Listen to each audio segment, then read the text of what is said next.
There is a quiet assumption that most people carry without ever fully examining it. And that assumption is that money is the primary driver of financial progress, that income determines outcomes, and that the more you earn, the more you advance.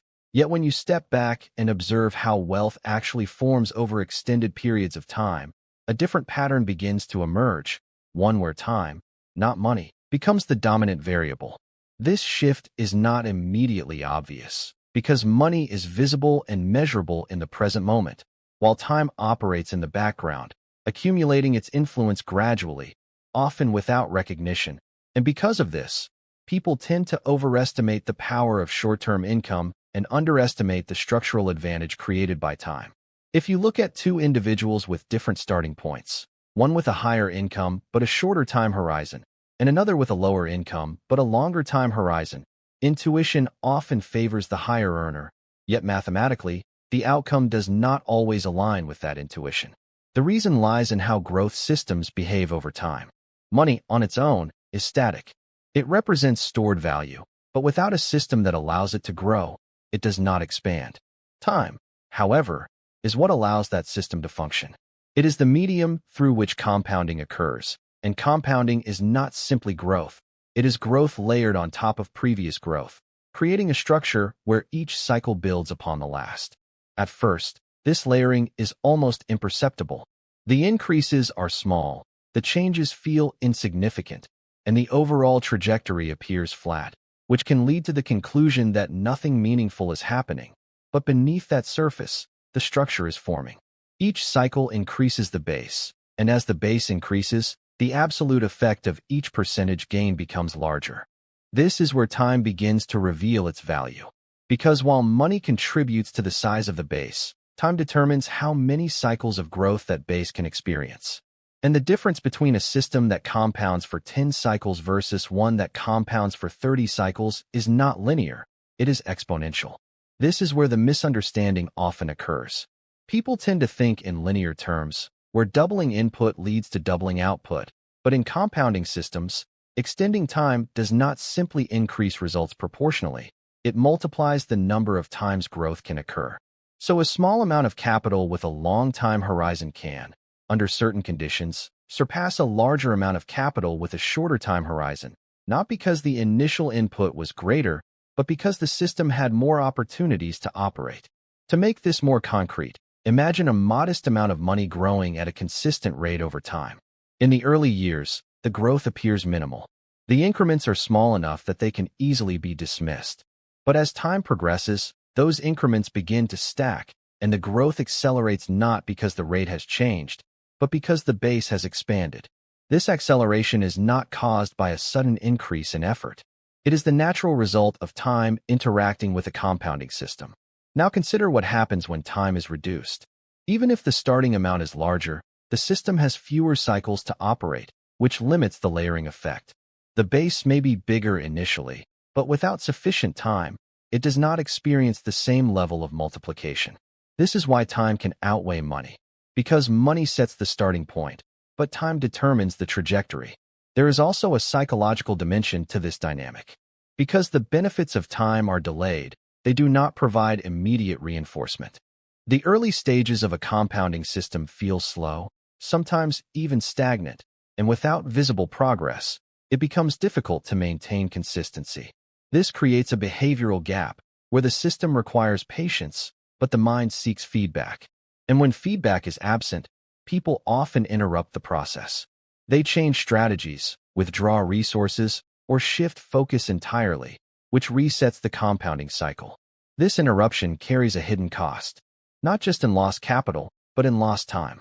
And lost time in a compounding system is not recoverable in the same way that lost money can be, because each missed cycle removes an entire layer of future growth. This is why delays are more expensive than they appear. Waiting does not simply postpone progress. It reduces the total number of compounding periods available. And fewer periods mean less opportunity for exponential growth to take place. From a systems perspective, this is where time becomes the more scarce resource. Money can be earned, saved, or even regained after losses, but time moves in a single direction. It cannot be stored, paused, or recovered. which means that every financial decision is, in some sense, also a decision about how time is being allocated. Are you placing time in environments where it can compound, or are you placing it in systems where it remains static? This question is often overlooked because the focus tends to remain on immediate returns rather than long-term structure. But over extended periods, structure dominates.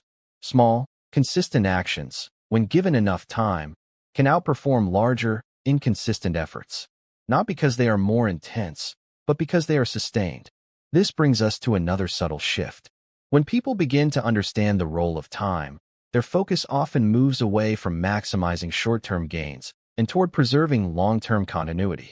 The objective becomes less about extracting value quickly and more about maintaining a system that can operate without interruption.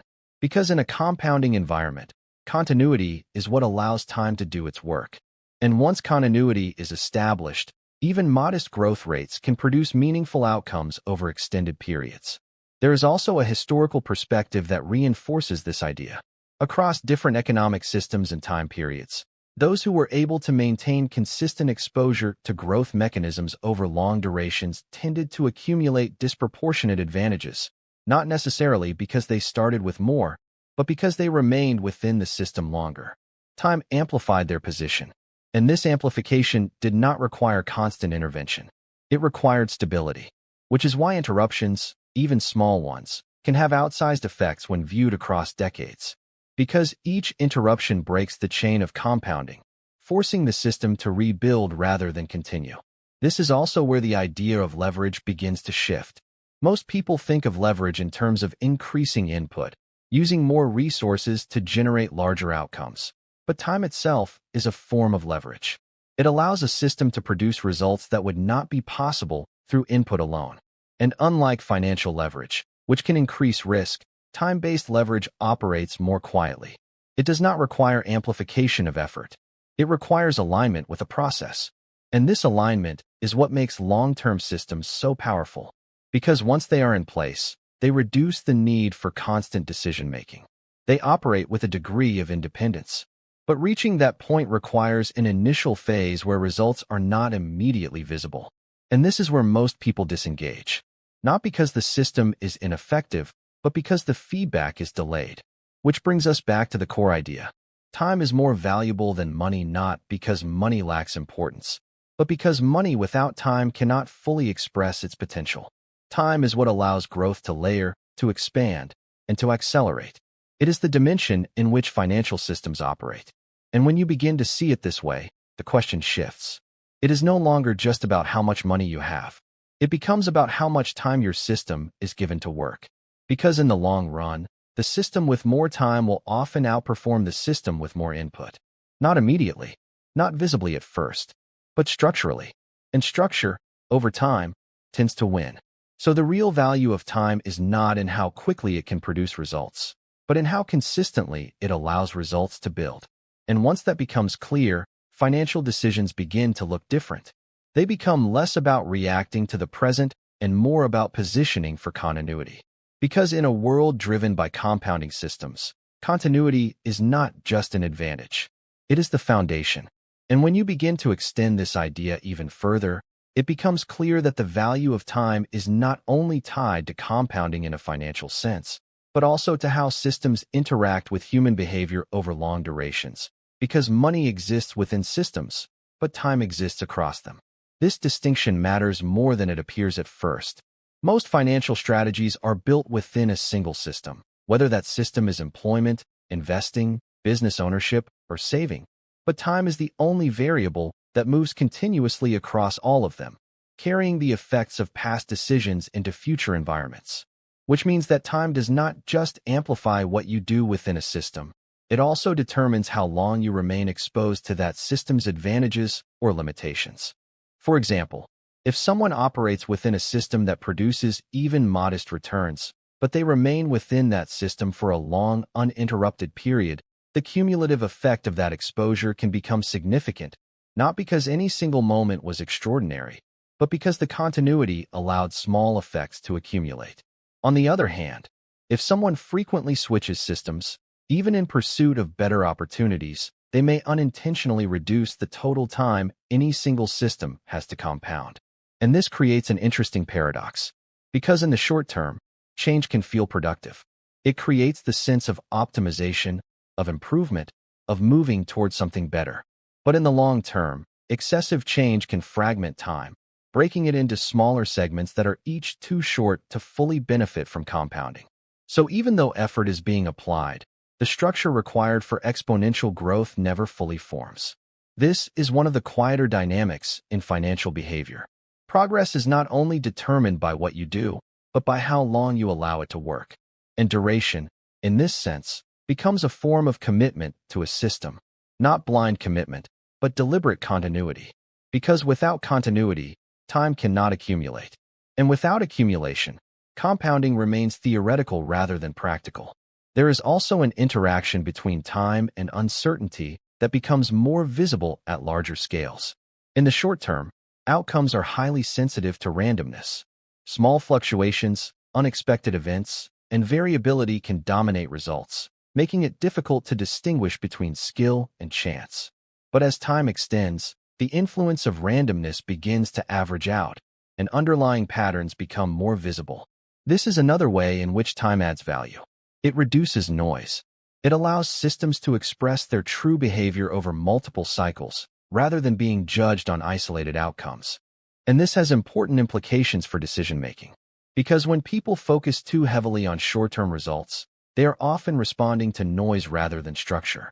They adjust based on fluctuations, which can lead to inconsistent behavior, which in turn disrupts the very systems that require stability. Time, when allowed to extend, provides clarity. It reveals whether a system is fundamentally sound or structurally weak. But that clarity only emerges if the system is given enough duration to operate. This also connects to how risk is perceived. In shorter time frames, risk appears more pronounced because there is less opportunity for recovery.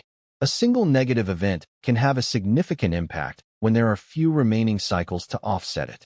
But over longer time horizons, the system has more opportunities to recover, adjust, and continue compounding.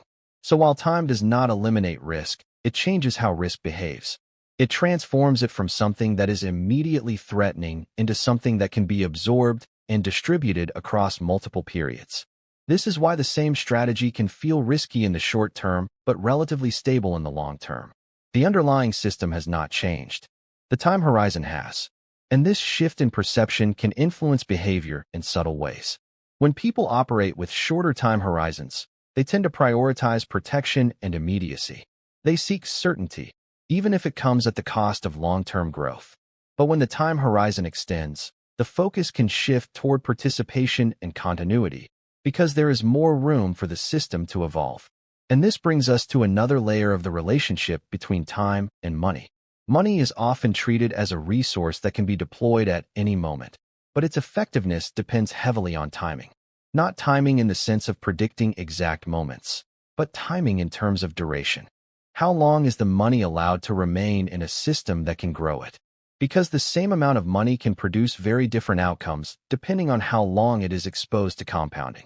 This is why early allocation, even in small amounts, can be disproportionately valuable. Not because the amounts are large, but because they are given more time to cycle.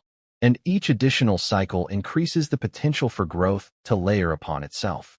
Which means that delaying participation has a cost that is not immediately visible. It is not just the absence of growth during that delay, but the absence of all the future growth that would have built on that initial period. This is sometimes described as an opportunity cost, but even that term does not fully capture the structural impact. Because what is lost is not a single outcome, but an entire sequence of outcomes that depend on one another. And once that sequence is interrupted or delayed, it cannot be fully reconstructed. This is why time is often described as irreversible, not simply because it moves forward, but because its effects are cumulative. Each moment builds on the previous one, and missing early moments reduces the total number of moments available for growth to occur. There is also an identity dimension that deepens as this understanding develops. When people begin to internalize the role of time, their relationship with urgency often changes. There is less focus on immediate acceleration and more focus on sustained direction. The objective becomes not to move as quickly as possible, but to remain aligned with systems that can operate over long durations. And this alignment creates a different kind of confidence. Not the confidence that comes from rapid results, but the confidence that comes from understanding the structure of the process. Because once you recognize that time is the primary multiplier, the emphasis shifts from chasing outcomes to maintaining continuity. And continuity, over extended periods, tends to produce outcomes that are difficult to achieve through intensity alone. This is where the idea of patience is often misunderstood. Patience is not passive. It is not simply waiting without action. It is active participation in a process that requires time to unfold. It involves consistent input, stable behavior, and the willingness to operate without immediate feedback. And this is not always easy, because it runs counter to how most environments are structured. Modern systems tend to reward immediacy. They provide quick signals, fast feedback, and short-term incentives. But compounding systems operate differently. They delay feedback, extend cycles, and reward continuity over time, which means that aligning with them often requires stepping outside of default behavioral patterns. And this is where the real shift begins to take place. Because once you begin to see time not just as something that passes, but as something that actively interacts with your decisions, it becomes a central part of how you evaluate opportunities. You start to ask not only what something can produce, but how long it can continue producing. You begin to value durability over speed. You consider whether a system can sustain itself across multiple cycles. And these questions lead to different choices. Choices that may not produce immediate results, but that create the conditions for long-term accumulation. So when we return to the original idea, that time is more valuable than money, it becomes clear that this is not a statement about replacing one with the other. It is about understanding their relationship. Money provides the material. Time provides the structure. And without structure, material cannot organize itself into something that grows. But with structure, even modest material can expand over extended periods. Which is why, in many cases, the system with more time does not just grow larger. It becomes more resilient, more stable, more capable of sustaining itself. And that, ultimately, is where the deeper value lies. Not just in growth, but in the ability to continue growing without constant intervention. Because when a system reaches that point, it begins to operate with a kind of independence. And at that stage, time is no longer just a factor. It becomes the environment in which everything else exists.